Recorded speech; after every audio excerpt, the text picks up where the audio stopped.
Let me thank Kentucky State and Coach Jackson and their team, and being with them last night at dinner was really a great experience. PG Peoples was there. Coach Rav gave an unbelievable talk. I think, more than just the game, doing this to bring them together with us, it was pretty good. I was asking, Z was supposed to warm up with us, and he practiced with us yesterday. He had a great shoot around today. He ate. This kid's got like buzzard luck. He got food poisoning. So where is he? They said he got sick, and the doctor told him to go back to the lodge. But he's doing better.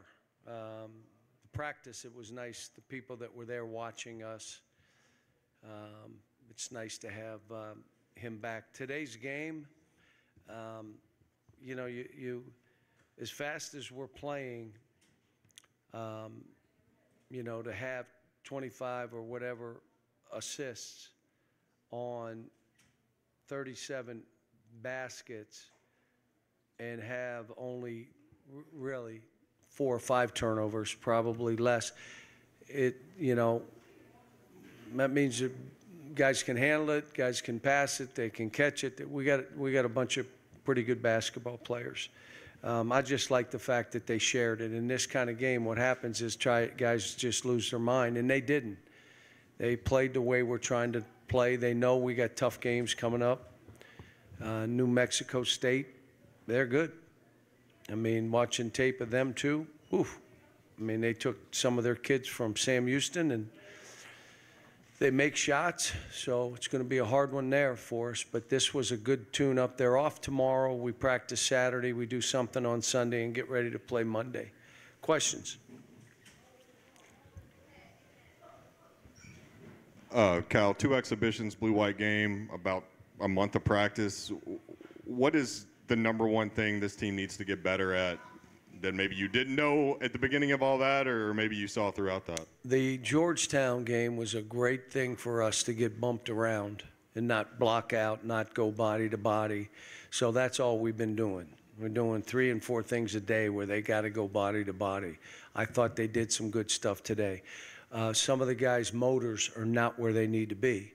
So we're going to have to do some conditioning with a couple of these guys because they go 3 times up and down the floor and they can't breathe. And we're training, we're practicing, we're going 2 hours and 20 minutes with no subs. So, I mean, there were a couple guys. I can remember P.J. Washington. We had to do extra training to get him to lose some weight. We got a couple guys like that. I thought Trey played with more of a motor today than he has played with. In our guard play, last game I said, DJ, you can't end a game with 1 assist. You can't do it. And so he has 7. We talked to him about cutting. He cuts. I mean, they listen. Robert Dillingham's playing. He missed every shot today, but they were all good shots. And he made 1 or 2 plays that were ridiculously hard look easy.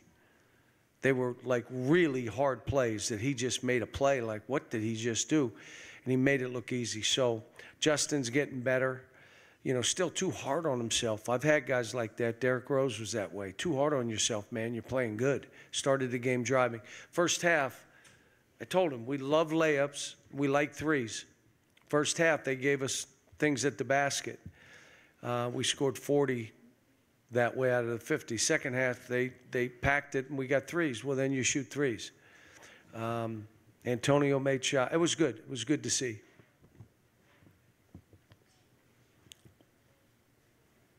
You guys are obviously bigger, stronger, faster, and quicker. I consider that to be an embarrassment of riches. How much can you appreciate having that kind of advantage? No, we, a lot of games we're playing, we're trying to play against ourselves. So whether it was Kentucky State or whoever it is, we're playing against ourselves. How good can we play together? How random, like you saw today, can we play that way? How fast can we run up and down the court to put them on their heels? We did a lot of that today. So like I told them at halftime, and I told them prior to the game, and I told them after, we were playing against ourselves, not out of disrespect for Kentucky State. That's what you're supposed to do.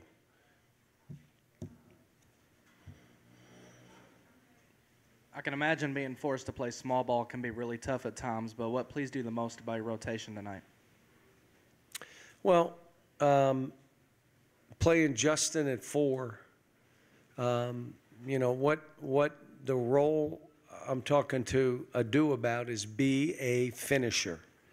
When that ball comes to you, whether it's a jump shot or a drive for a basket, I don't need you to be a play starter. So now if you have it and you throw it, run into something where you end up being free for the play. That's what he did today. I mean, I like it again where you have, you know, like 6 guys taking 9 or more shots. I mean, they're sharing. It's, you know, you're talking about every one of these kids were the guy, and they're sharing. So Adu being that finisher for us, he's good, and he made free throws. They missed some, but he shot 70% from the line. Get fouled, get to the line. He's strong. He's you know, he literally could be one of the best finishers in the country. Coach, what do you like best about having DJ as starting at point? I know it's positionless in a lot of ways, but what do you like best about him there as opposed to being off the ball? Well, here's how he's off the ball. Hit somebody and cut like crazy, and the ball finds you. It just does. I don't know, you know, that's like a karma of basketball. But he talks like he is a senior. And I coached his dad. His dad did not talk. Like, he just played and scored, and, you know, but he wasn't a talker. This guy runs us. He's looking at players. He's moving them around. I also like Rob off the ball, because when they're not 10 eyes looking at him, there's 4 eyes or 6, he's getting something. He'll get a basket. So those two, and I told Robert today, you know, should he be starting? Yeah, it could be. You know, Shea should have started. Devin should have started. I can go right down the line of guys, Emmanuel quickly, and, you know, when they had to work their way in. And I just told him, everybody that watches you play right now loves how you're playing, because he's not messing with the ball. He's just getting baskets, getting to the – again, how many assists did he have today? 6. 6 assists, no turns. And he missed every shot. Still played good. Thought we took too many chances defensively trying to steal some. And I think most of those were in the second half, but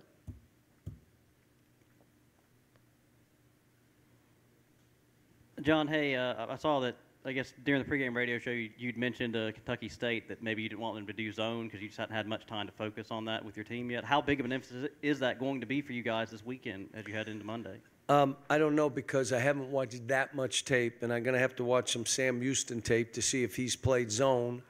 But if you watched us in Toronto, we were a great zone offensive team because we put Trey in the middle and we put shooters around him. We even had some high-low stuff. So we're fine.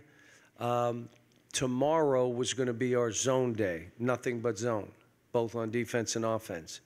And they reminded me they have an off day tomorrow. So it's going to have to be at some point on Saturday.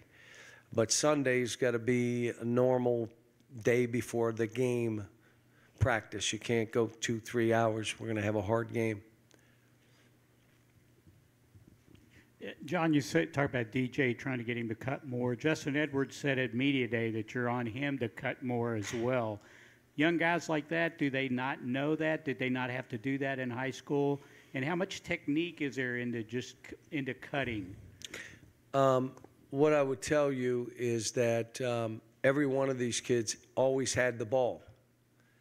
So by always having the ball, they don't cut. In other words, they make a play and then they throw it to you and see what you're going to do. And that's something that it's a habit that they do. Let me tell you what happened to start the game. I've been on Justin about offensive rebounding. I don't care where you are on the floor, go rebound because of what you can do. And the second thing is straight line drives, get to the rim. So to start the game, he was 5 for 5 driving the ball. And so that's why the game started the way it did. I told him, we're not going to start the game shooting all threes. We're not doing that. And, you know, we only took 8 threes at half, but it's because of the way the game was. And then in the second half, you take, what, 17? But that's what they gave us. So you kind of roll with it that way. Shot the ball well again tonight. I asked you this the other night, but I didn't really understand your answer, so I was hoping you could expound. But who are the guys on the team? Can you name the ones who had the green light to shoot? DJ, Rob, I'll be honest with you, Reed, Antonio, Trey, if he's open, and basically even like Adu, I thought, passed up a couple jumpers to get to the rim. And I'm not going to tell him not to do that, but in a game with maybe some bigger players, you're going to have to take that jumper. But this is one of those teams, like Shea said, watching us in Toronto, every guy can pass, dribble, and shoot. So it leads you to play a little different, you know, what we're running. And we were random some of the time, and you have to admit it was like, wow. We were random. We had great pace. You know, we got to the next action so that, you know, what you're trying to do is make the defense make decisions. How many decisions can you make them make? Well, if you're only dancing with the ball and then shooting, there are no decisions to make. But if you do a dribble handoff, if you do a pass and a cut and a swing and a kickback, they're making 8, 10 decisions. Somebody's going to screw up. That's randomness of the game of what we're trying to do. So we have a lot of guys that if they don't shoot open threes or open shots, you know, I don't want them to just, that's their game, but I do want them to shoot it.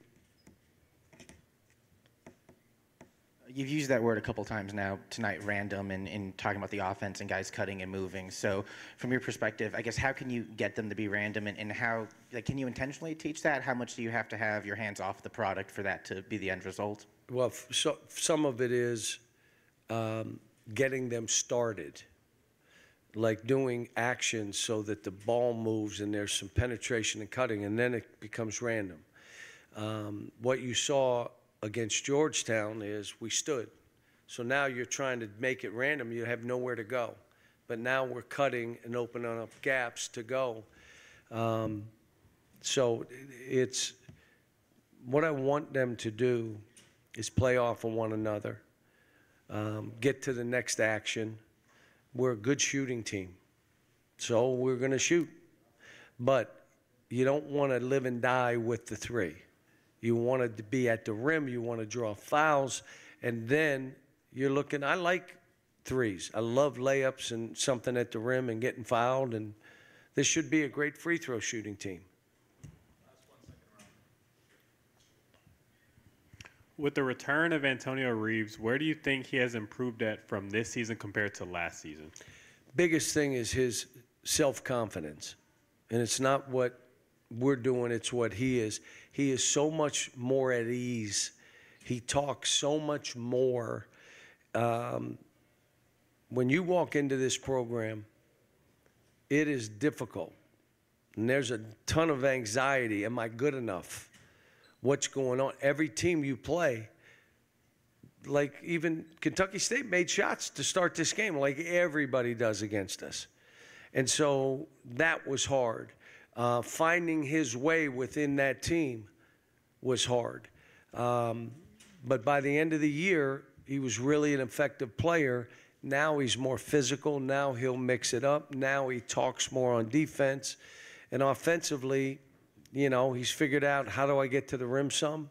He's way better than he was a year ago. I mean, he was a good player last year, but his confidence in himself right now, you know, he's self-assured. He doesn't make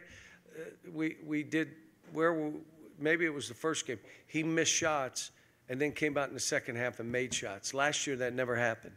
If he missed 7, he was missing 13.